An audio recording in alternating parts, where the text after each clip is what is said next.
Let me give you an antithesis of that. There is a material in science that we know of. It's often called dihydrogen monoxide. You could also call it oxidane. This material, it is the primary chemical component in every deadly cancer. The primary component in every deadly bacteria.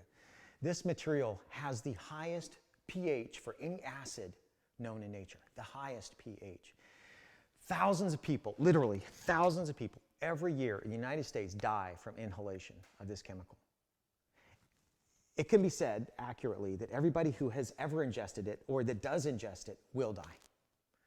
This stuff has got such unique properties, it is literally used as the coolant in a nuclear reactor. It's water. It's the primary component in cancer, bacteria. It's got the highest pH of any acid because it's a pH of 7, which is right at the boundary between an acid and a base.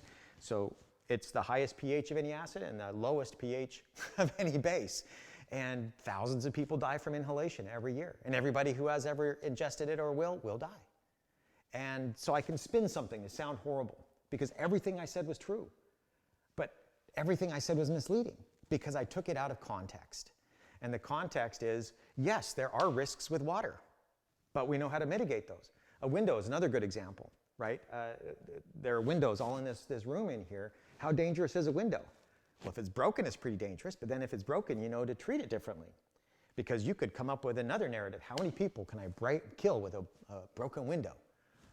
I don't know, maybe millions. That doesn't mean that they're dangerous and they need to be handled like they're weapons of mass destruction, just because I theoretically could. And that's the kind of narratives that you get about nuclear. They say, if I chopped it up into little pieces and I fed it to everybody, this is how many people I could kill. And it's like, people don't eat trash. And we know we don't put trash in places that people are going to eat or that becomes part of the food chain. But that doesn't mean that that narrative isn't scary and that that narrative isn't compelling and that that narrative isn't convincing, right? Like the dihydrogen monoxide. Everything I said about it was true, but that doesn't mean that it was in context by any stretch of the imagination.